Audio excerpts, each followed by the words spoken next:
Assalamualaikum warahmatullahi wabarakatuh. Saya Leonardo Varel Baroto, kelas A, Prodi Administrasi Publik dengan NIM C300 2523. Di sini saya akan menjelaskan teori Spiral of Silence.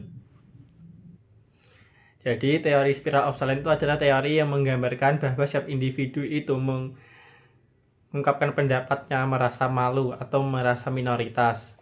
Jadi, mereka ketika mengungkapkan pendapatnya, dia merasa malu dan cenderung diam dikarenakan pendapatnya itu yang sangatlah minoritas. Mereka terdiam karena pendapatnya merasa jelek dan dia takut dikritik. Nah, ini mengganggu keadaan atau tekanan psikologis ya teman-teman. Jadi mereka merasa bahwa pendapatnya itu jelek, tidak pintar, atau dia takut dikritik dan dibully.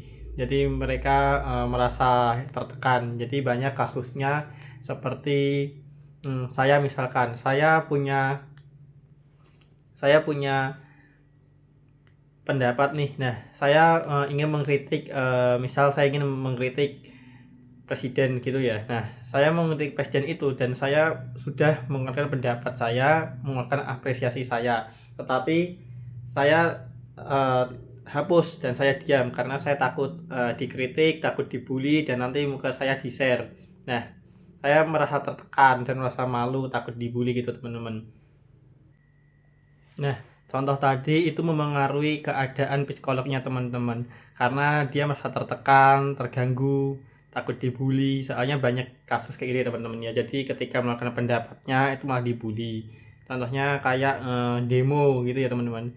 Dia memilih diam aja. Sebenarnya dia mau menyuarakan hatinya, tapi karena dia takut diculik atau takut di isolasi atau takut dibawa ke markas Brimob itu kan, mereka pada takut ya teman-teman. Jadi mereka memilih diam dan melihat keadaan saja. Kalau ada pendapat itu paling dia cuma setuju satu pemikiran gitu. Padahal dia juga punya sendiri teman-teman, tapi dia takut diintimidasi. Nah, contohnya gitu teman-teman.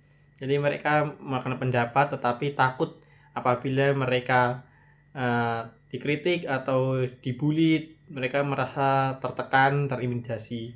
Nah, bahkan gitu kalau ada yang nggak kuat teman-teman, itu bisa menimbulkan gangguan mental atau bunuh diri teman-teman. Jadi teori Spiral of Silence itu teori yang menyatakan individu memilih diam daripada mengeluarkan pendapatnya karena mereka takut dikritik atau pendapatnya itu sangatlah minoritas teman-teman. Oke, itu saja, terima kasih.